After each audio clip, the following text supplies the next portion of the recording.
My name's Dan from UK Bike Fit, and we're here today with Alex, a cyclist from Ashby Ivanhoe, and comment down below what you think to his beautiful kit.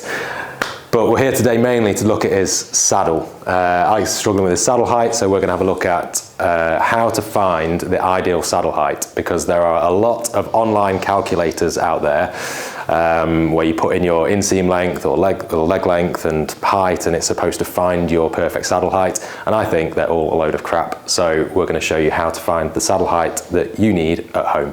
One of the big problems with a lot of the online calculators that exist is that they are just based on averages. They're based on an average height or an inseam length or some sort of measurement that you can take, and then some of them multiply it by an arbitrary number to achieve your saddle height in either centimeters or millimeters. And the main problem with this is that it takes nothing into account around the individual cyclist. It doesn't take into account their body position, and it definitely doesn't take into account their levels of flexibility. So if you're a particularly flexible person or an inflexible person, then you're not going to be in that average range.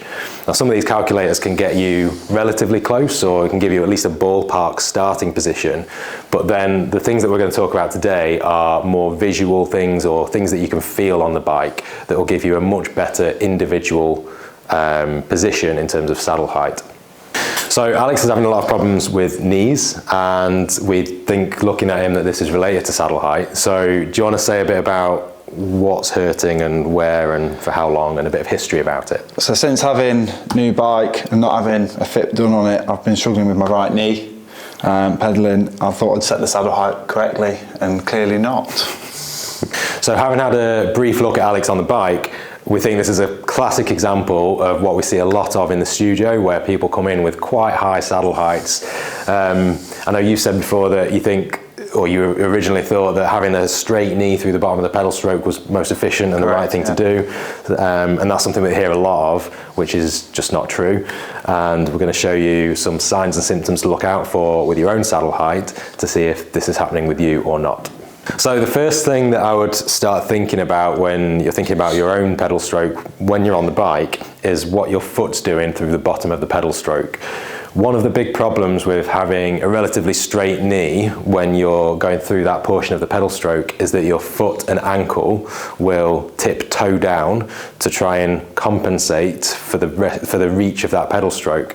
And what you'll find is that you start to get a lot of tension around the back of the calf and further up the leg as you're trying to push with your toes rather than keep a relatively straight and flat foot.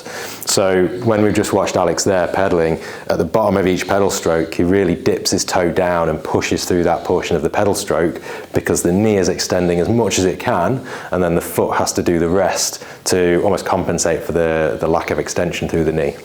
All of that tension around the back of the knee joint puts a lot of pressure on ligaments and some of the joint structures as well, and over time, because pedaling's such a repetitive, or cycling's such a repetitive sport, that those tensions just build up over time and eventually cause pain and inflammation. So after thinking about your foot and what your foot's doing through the pedal stroke, the next thing I'd really concentrate on is what your pelvis is doing on the saddle as your legs are going through the pedaling motion. What we really want from the pelvis is for it to be as stable as possible. And one of the main reasons that you get a lot of instability through your pelvis is a really high saddle height.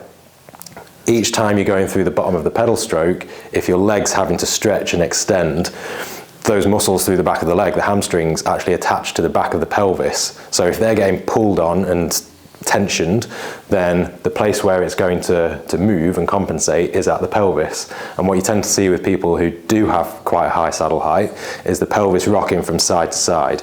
And that's another thing that we found with Alex when we had a look at his position. So if you're thinking that you're getting a lot of those feelings that we've just spoken about through your foot and through your pelvis, what I would do to start off with is just gradually reduce your saddle, maybe by half a centimetre or even a centimetre at a time.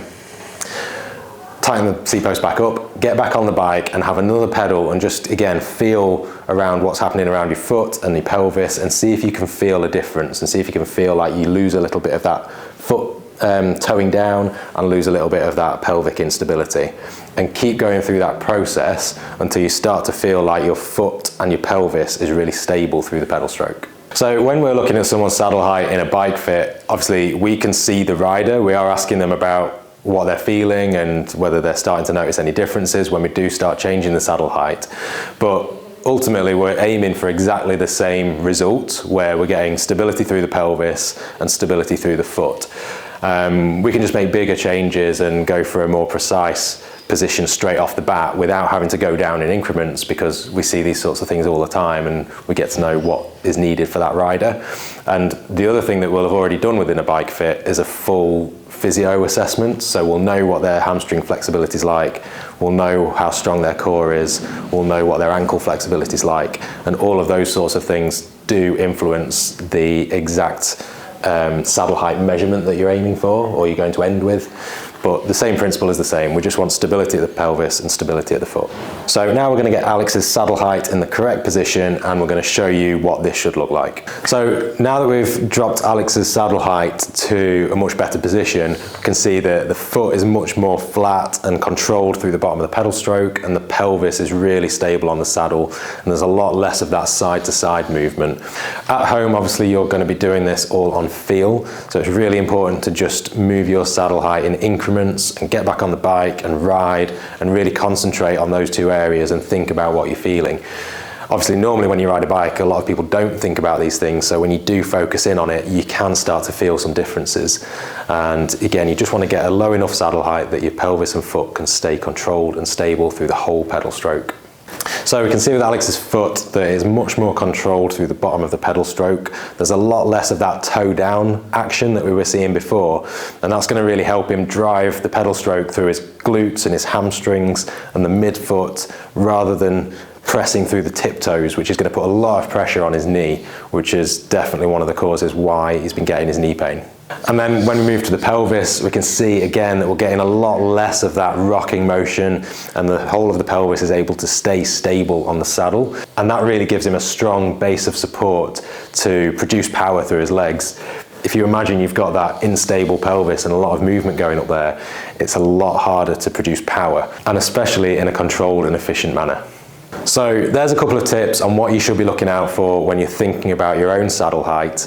If you have a little play around with it and see what you feel, I really want to try and get across that notion of feeling how you're pedaling on the bike rather than just relying on some online calculator or some arbitrary number. The feel of the pedal stroke is much more important. And if you are still struggling and you need some help, give us a message, ukbikefit.com, and come in for a bike fit and we'll be able to sort you out. And if you want to see more bike fit related content like this, just hit the subscribe button and we'll put out some videos every week.